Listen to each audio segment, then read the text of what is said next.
So we saw for the very first time all-time high number of 5 lakh pilgrims this year when it comes to Amarnath Yatra. So all these are indicators of stability and growth, which is visible at the ground level in Jammu and Kashmir.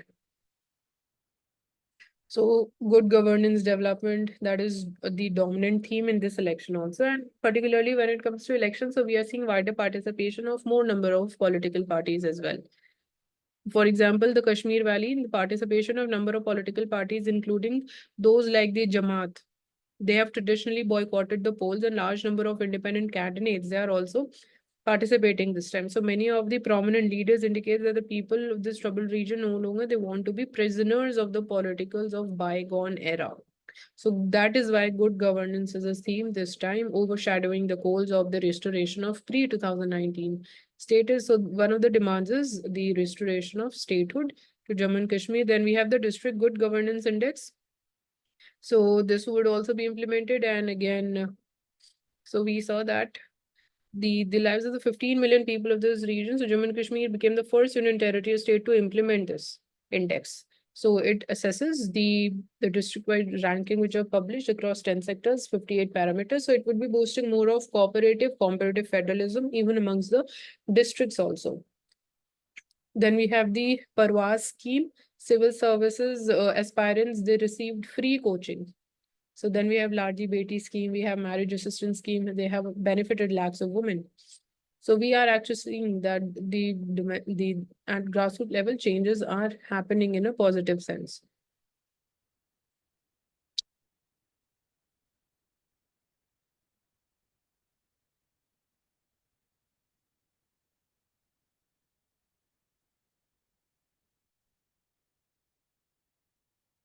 So how Supreme Court deals with the errant judges works around limitations.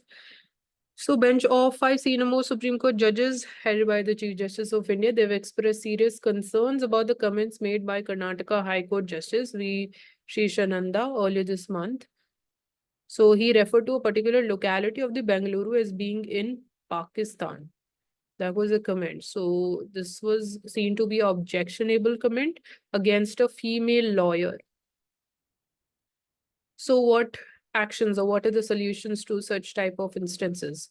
So the situation highlights constitutional limitations on how the judiciary can discipline the judges. So we see that judges of constitutional courts, they enjoy a great degree of protection, no doubt, to ensure that they can exercise their powers without fear of interference from the executive. So this we can talk about the doctrine of separation of powers, but how can we ensure that the power which is there with the judges, that is used in a fair and transparent and ethical manner?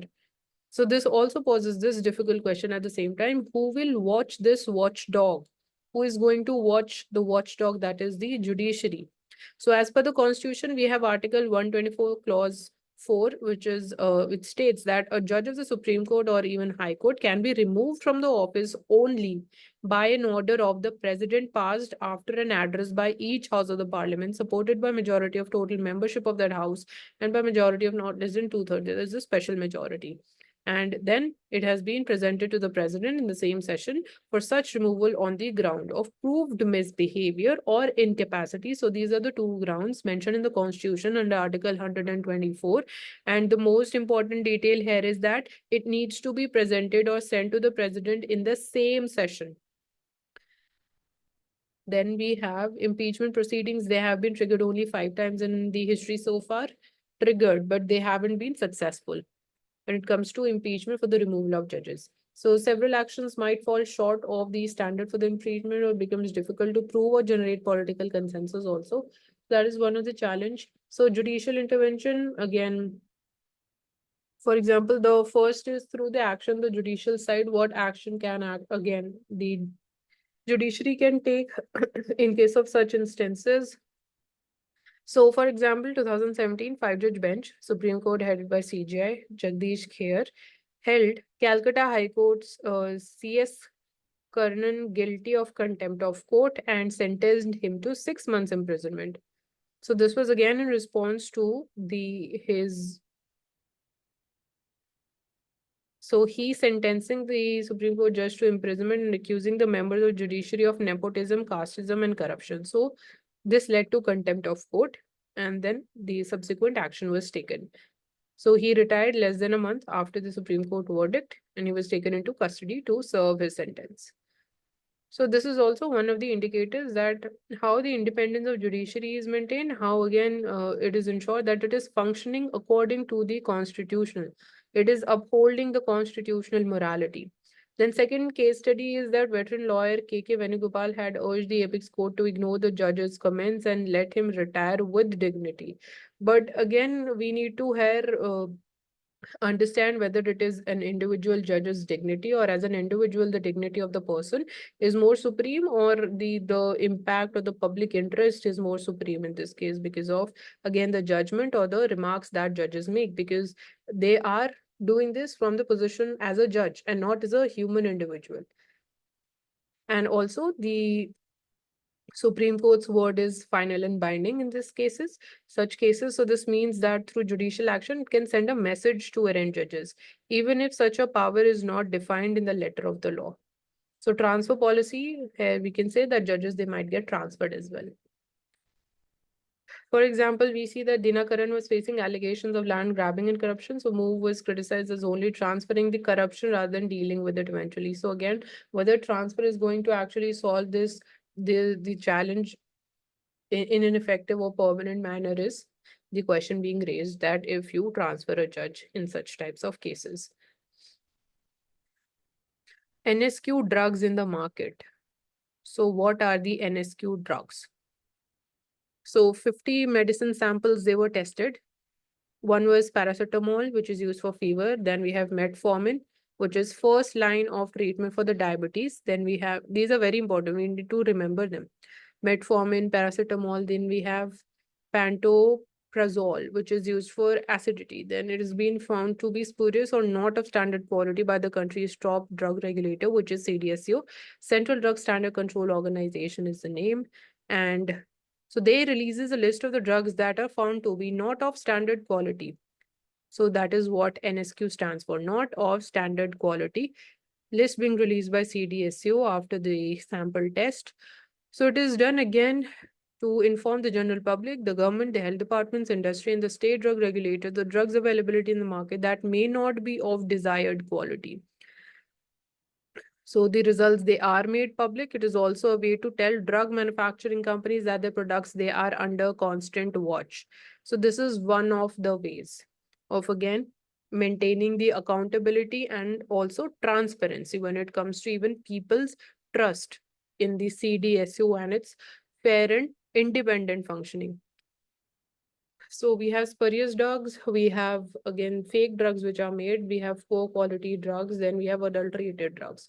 So this is definitely going to impact India's image, even as when we are talking about that we want to be the world's pharmacy.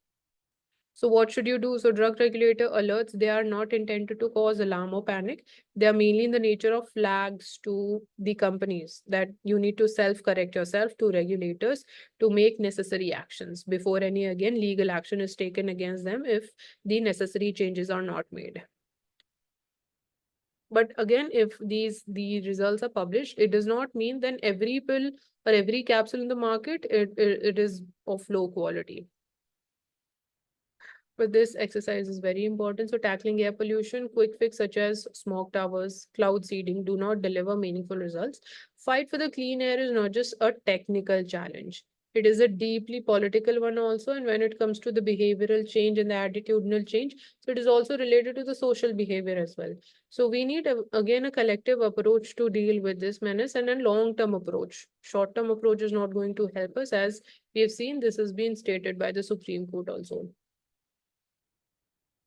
Concrete steps that matter. So coordination among various agencies is one thing. So air pollution being complex, multi-sector problem requires coordinated action between even different industries, be it industrial sector, agriculture, urban planning, and the construction sector. So second is capacity building and critical thinking about what actually is going to work. We can study different case studies in of the foreign countries as well, what things have worked there. Then, while big cities like Delhi often receive significant attention, it's crucial to acknowledge air pollution is a pervasive issue, even affecting communities across India, even in the urban, rural, and industrial hubs as well.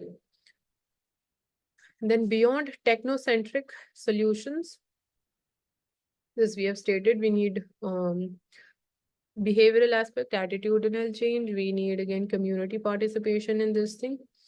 So chasing the quick fixes is not going to solve this problem. It is only going to perpetuate it.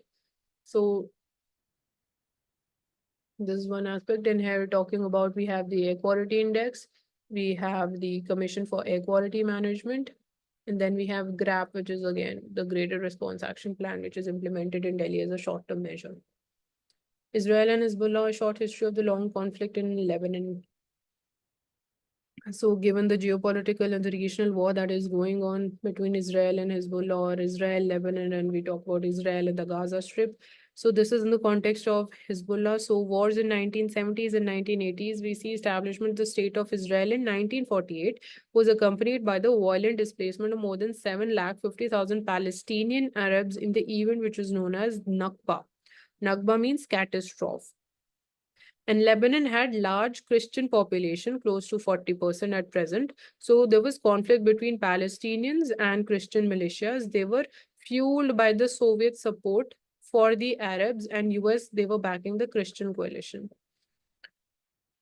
Then we had again 1960s and 70s, we had militants affiliated with the Palestine Liberation Organization, PLO. So they began to build their base in South Lebanon. And in 1978, there was a response to a massacre of the Israelis near Tel Aviv by the Palestinian militants based in Lebanon. So Israel, it invaded South Lebanon at that point of time. So emergence of Hezbollah, the party of the God is the meaning of Hezbollah, was formed in the early 1980s in response to the Israeli occupation of Lebanon. So Israel and Syria also, we see that, for example, we talk about the Golan Heights.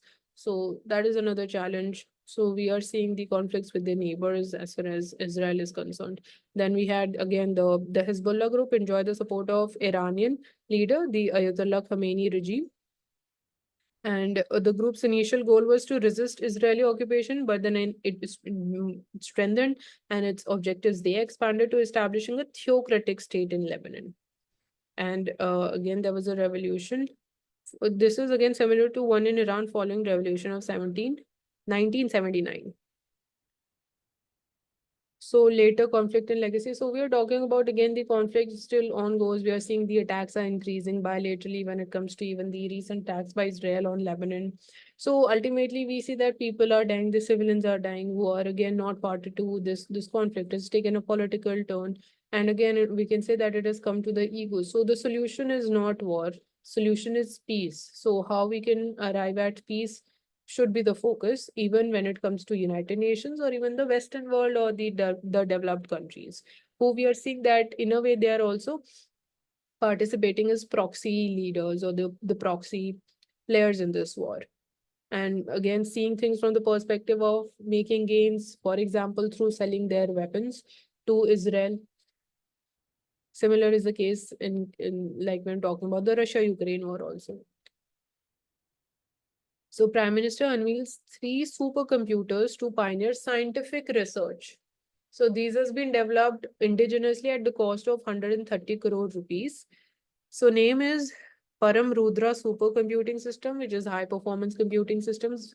These were inaugurated and unveiled. So this highlights the achievement highlights it, that we have a big vision and asserted that technology upgradation should be to empower the poor people. So Param Rudra supercomputers, National Supercomputing Mission is the main thing under which we are seeing the changes and the developments happening. So when it comes to data analytics, specifically the large language models or assessing and analyzing the large data that we have, role of supercomputer is important in terms of having more accuracy, less number of errors, more precision, and processing the data in very less time. Plus, we see that again developing more of scientific temper, because we see that these have been developed indigenously. So, as a fundamental duty, also we have development of scientific temper. So, it is reflective of that also, that as well. So, supercomputing mission started in 2015. We have the quantum computer technology also. This will help to improve IT, help to improve manufacturing in terms of taking scientific decisions on the basis of how market changes, how consumer preferences they are changing. So MSME startups, it is going to help. It is going to give priority to science, technology, research. Then we have mission Gaganyaan preparations also. So there also it is important. We have Giant Meteor Radio Telescope in Pune. It will leverage the supercomputer to explore the fast radio bursts and other astronomical phenomena. So it is again beneficial even for space explorations and scientific developments and arriving at the interesting results. So ministries meet on e-ambulance technology specs next week to promote electric ambulances in India. So Ministry of Heavy Industries will consult with the Health Ministry next week on this. So under PM e-drive scheme, it aims to sell various electric vehicles. Amongst them is e-ambulances at subsidized prices. Meta Orient takes augmented reality glasses a step closer to sci-fi future. Augmented reality glasses. So there have already been question on augmented reality, virtual reality in films on the basis of what is the difference between both of them. So these glasses are landmark in the augmented reality evolution, but far from being commercially mainstream. So Orient glasses. So Meta Orient glasses. So these are like the glasses are unusually thick. They have again wall pass.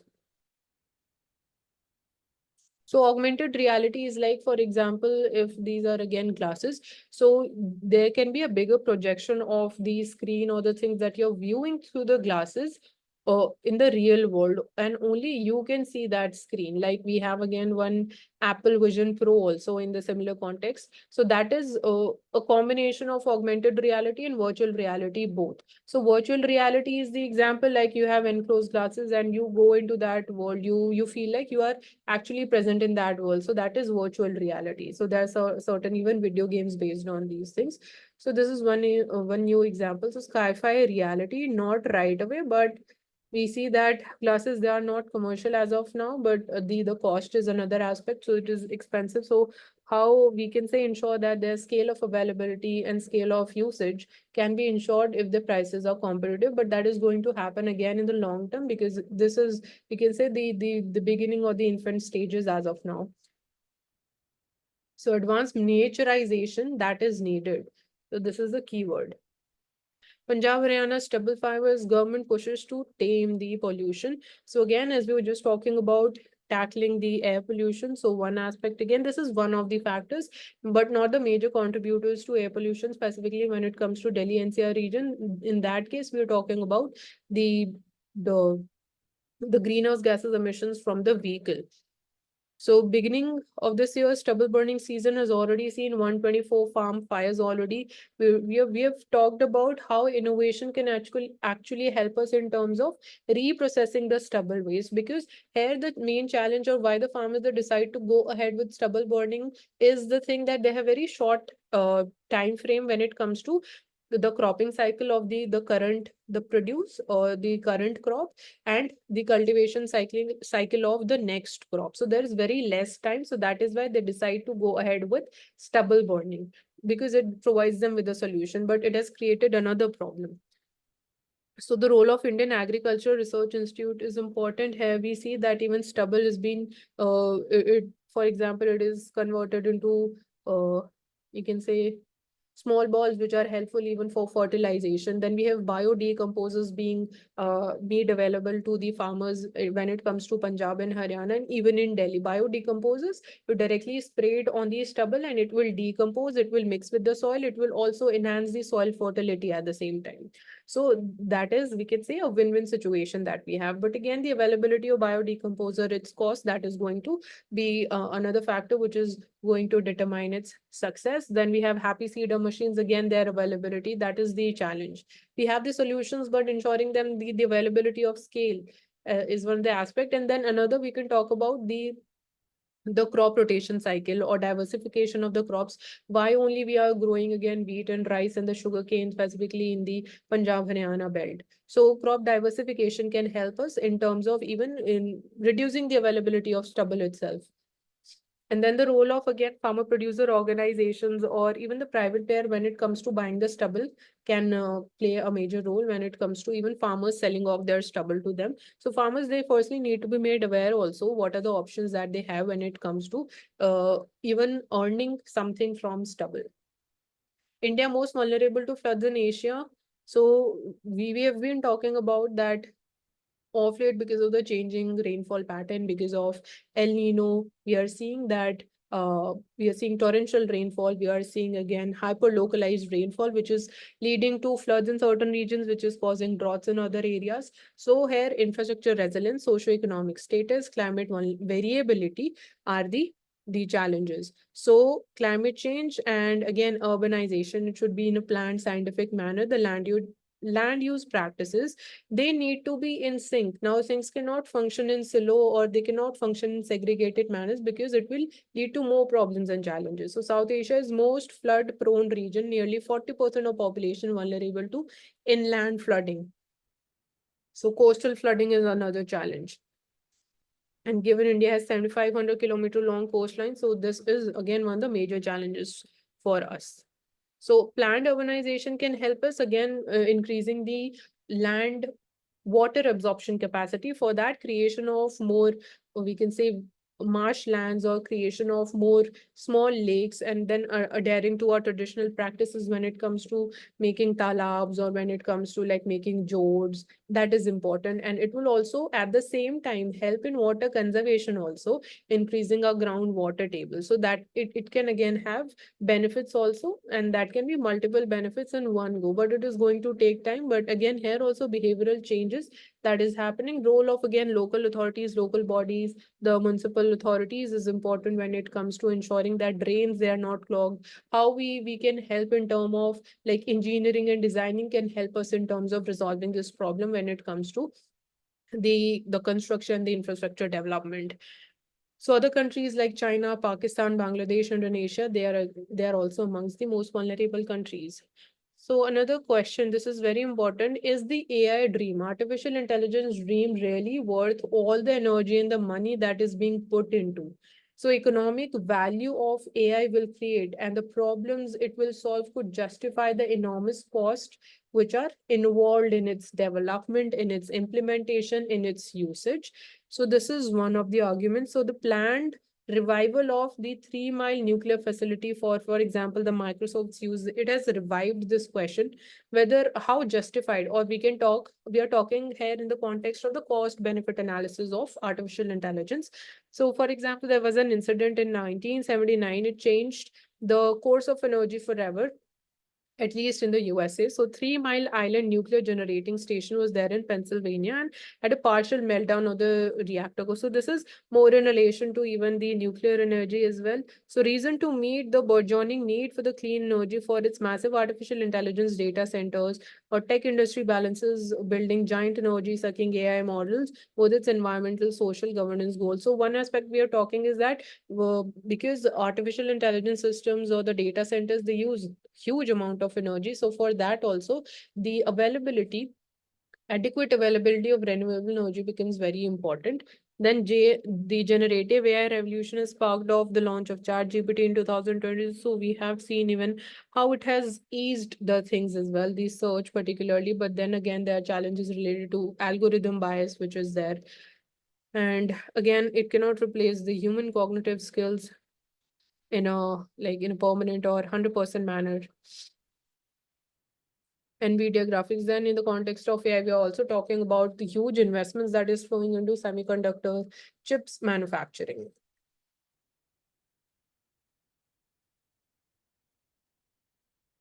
So McKinsey estimates that Gen AI could create 2.6 to $4.4 trillion in economic value for the global economy. And even the developer, who is the Sam Altman, believes artificial superintelligence will help the humanity solve big problems like climate change, longevity, nuclear fusion, thus making investments worthwhile. So we can quote these statements directly in the answers. The question is, will AI accelerate a more than 6% reduction in the greenhouse gases emissions or not?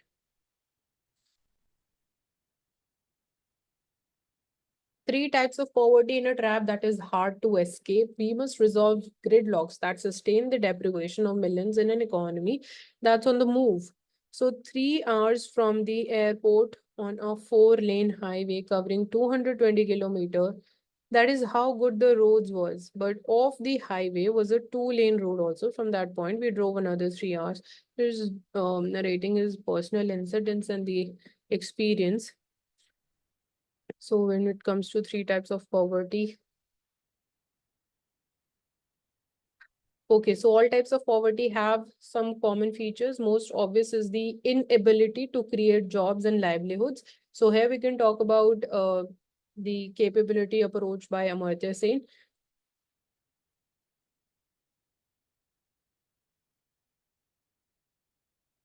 So impossibility of doing anything without first tackling the remoteness in the first type of poverty is one thing. So we're talking about more in the context of the capability or the inability.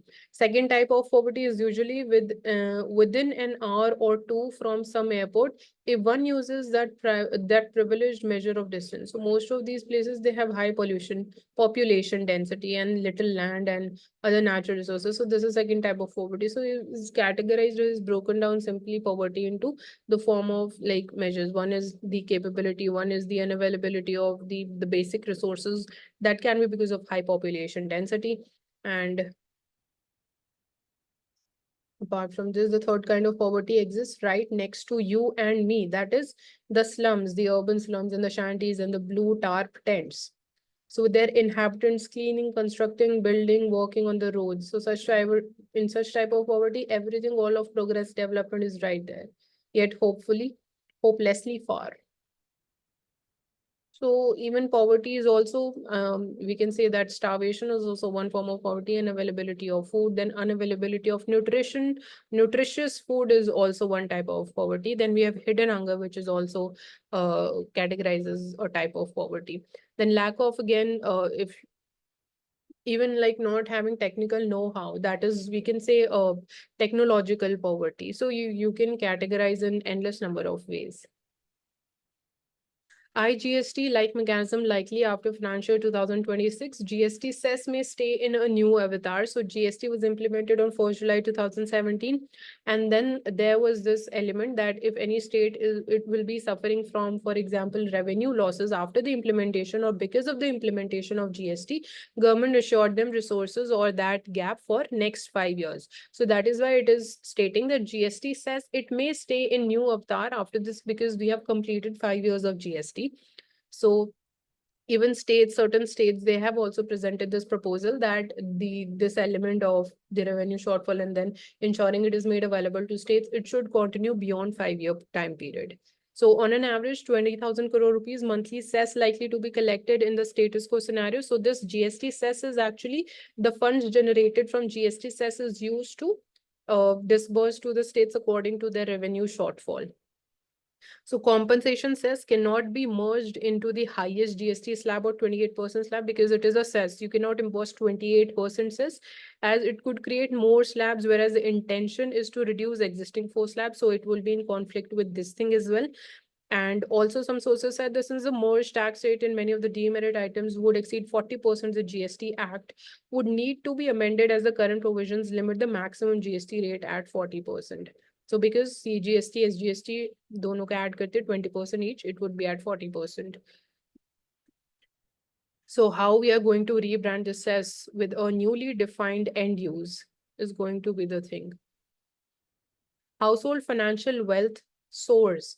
So household financial wealth in terms of, we can say, the savings in terms of because of the investment that has massively happened specifically after 2020 due to COVID-19, the change that has happened in the nature of savings. Because of this, we can say financial wealth has increased at the household level. So it has hit a new high at 157% of GDP, gross financial assets of the households.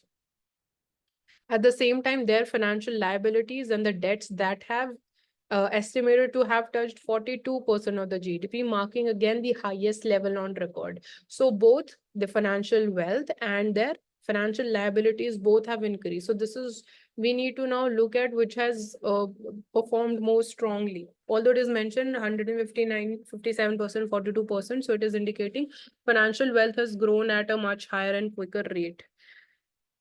So as such, the financial net worth rose to an all-time high. You can see 115%. Quarter one of financial year 2025, debt of the households has increased to 42% of GDP. So gross financial assets, debt, financial net worth. So we can see that this blue is the post-pandemic period where net financial worth has increased more than the liabilities. India braces for China shock 2.0. We have covered this. CCI must check information leaks. Competition Commission of India. So here the recall impact. So CCI, it had to withdraw an investigation report on Apple. Apple raised concerns about sensitive information regarding its market behavior being made public. Then we have another players also like Xiaomi. It requests a recall of CCI report on Flipkart, citing inclusion of sensitive business details. So it is important that CCI, ensuring that it is adhering to its function, ensuring that there is fair competitive market practices happening even on the part of e-commerce or the big tech players, but also at the same time ensuring that the sensitive information remains safeguarded.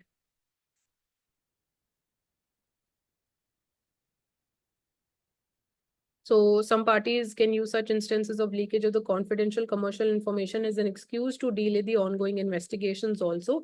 So initially only the CCI needs to be more, we can say, more active and more vigilant as far as ensuring the data privacy is concerned. It can also lead to delay in merger approvals by the regulator. So because it is a sensitive subject. So fairness is questioned. So companies, they are well within their risk rights to ask for the recourse. Asian NATO backer Ishiba to become new Japan Prime Minister. So Asian NATO backer. Surprise outcome prompts a rally in yen. So Ishiba, what do you mean by an Asian NATO? The essence of collective security becomes obligatory. So that is his interpretation of Asian NATO. Otherwise, we say that Quad is the Asian NATO. But again, that is also not agreed by all the member countries.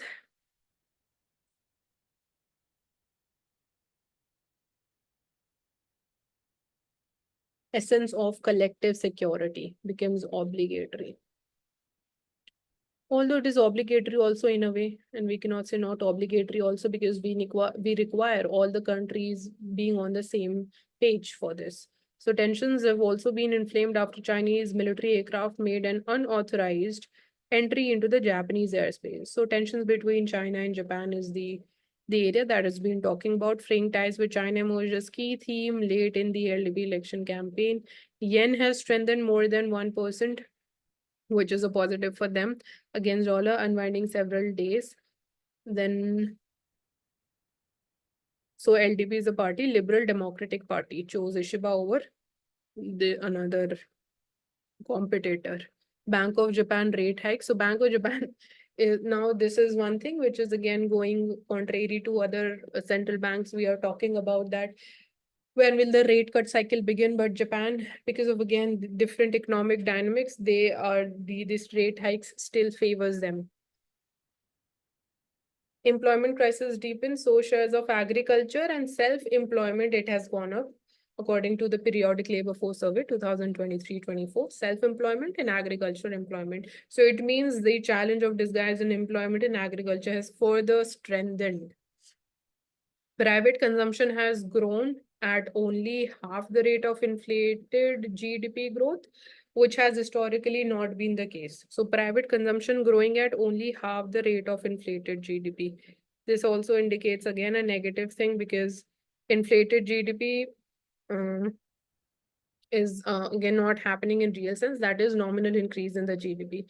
But again, consumption has been growing only half the rate of it. So it is not going to actually sustain over a longer time period. That is a challenge out of it.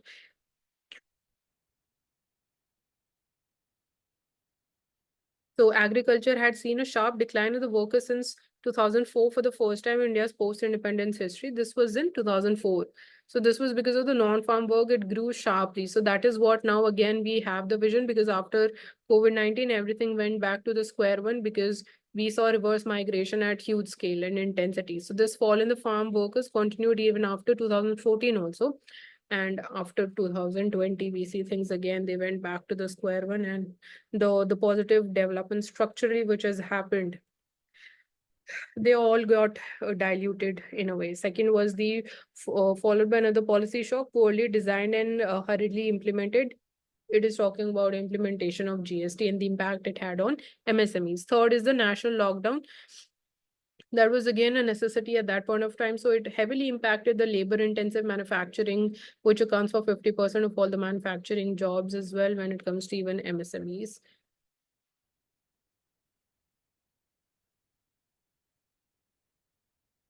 So unemployment rate, it has although reduced from 17.8% to 10% as of now, but still it remains at a higher level.